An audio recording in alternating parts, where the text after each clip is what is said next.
This might not be the video that Vancouver Canucks fans want to see from me at this time, but it's not necessarily just for the Vancouver Canucks fans. This video is a big thank you to Stevie Y, because the Detroit Red Wings have helped out the Vancouver Canucks in a very big way.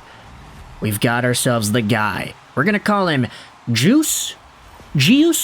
Okay, no, you'll get what I mean as we get further into this video, but today we are talking about a player that I have always been an advocate of ever since he was in gosh darn Europe. Before he was even an NHL player, I was on the train of this guy, and now he has gone from just a random old European hockey player that Lego Rocks 99 was making a video about all those years ago, to an NHL free agent who came from overseas, to a one-time Detroit Red Wing, and now to one of the most important Vancouver Canucks we have seen in the past 2 weeks.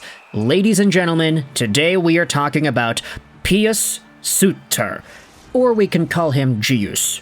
We'll get into that a little bit later. But the first time we ever made a video about Pius Suter on this YouTube channel was all the way back in 2020.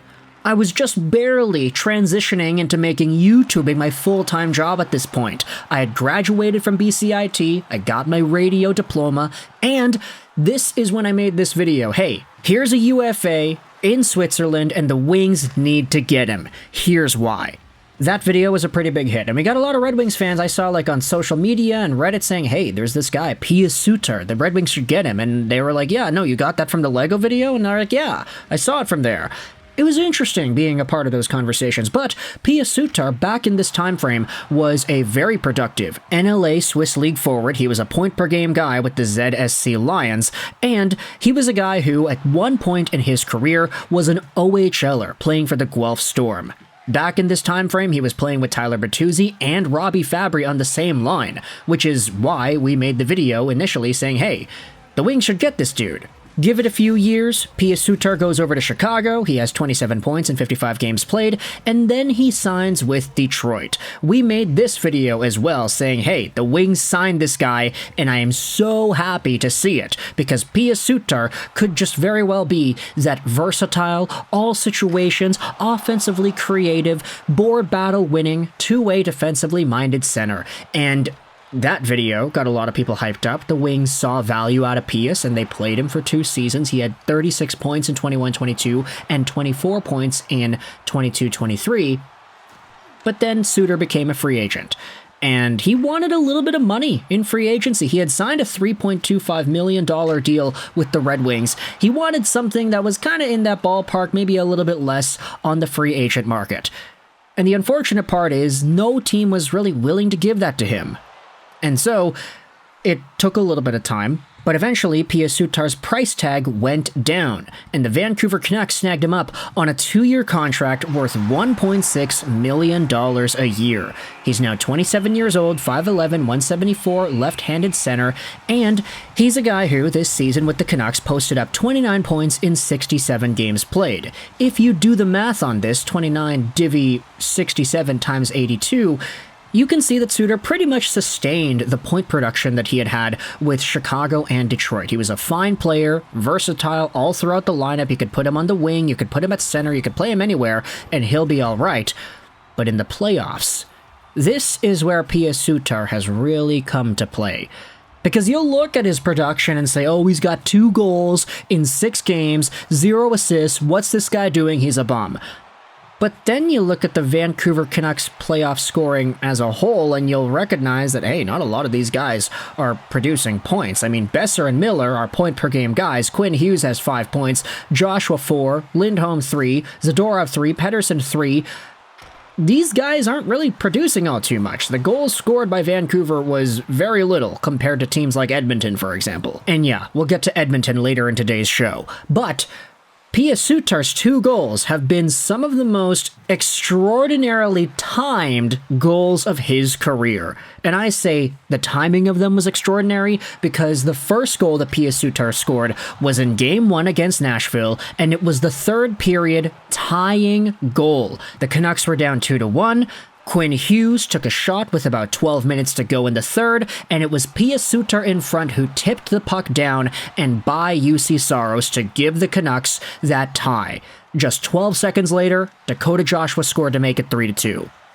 And the second Pius Suter goal was scored 5 games later in game number 6 in Nashville as Suter went out there and scored the game winner with 1:39 to go in the third period. We discussed this in the post-game video yesterday, which you should definitely check out if you wanted to see my recap on the game, but Pius Suter had like 5 grade A scoring chances, opportunities in front at the goal mouth when the puck rebounded either off the boards or off the goaltender's pads or there was a cross crease. Pius Suter had so many grade A opportunities in last night's Game 6, and he was not able to bury any of them.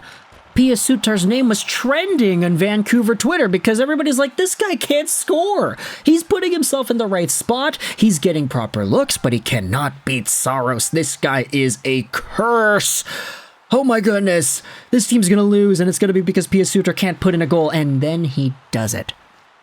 Pettersson goes over to Boeser, behind the goal line. Boeser, no look behind the back, spin pass in front, backdoor feed for Suter, who gets it to go.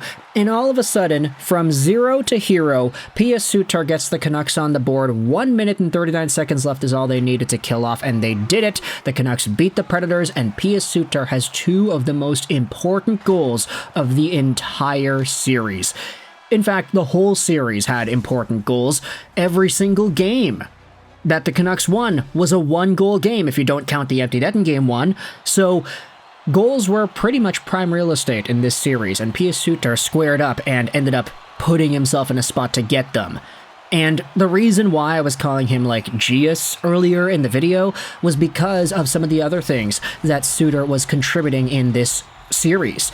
Pius Suter blocked a shot in one of the earlier games, like in the regular season, so quite a few weeks back. It was a shot from Carlsson, and it caught Suter up high, and Thomas Drance went out there and tweeted this, that Pius Suter has been eating out of a straw for a couple of weeks since he caught the Carlsson shot. He only recently graduated to mashed potatoes and fish. Here's a reminder that toughness in playoff hockey comes in all shapes and sizes. Because Pius Suter, I mean, even if you look at the celebration, the guy still has what I'm assuming is like a big gash there on the bottom of his mouth. I'm not going to say that that's like bad pixel quality or anything, but that's certainly not like, you know, pristine, healed up skin. Pius Suter also said no steaks, so he still is not really able to do that. A lot of smoothies and bowls drinking out of a straw, like nuts, dude. That's crazy. He's really been a warrior this entire time, and that's exemplified with his play. You can play him everywhere, he can do some pretty nifty things. His scoring instincts, not his hand skills, not his ability to shoot or his stick handling or anything, his instincts, where he needs to go, where he puts himself on the ice, they're pristine.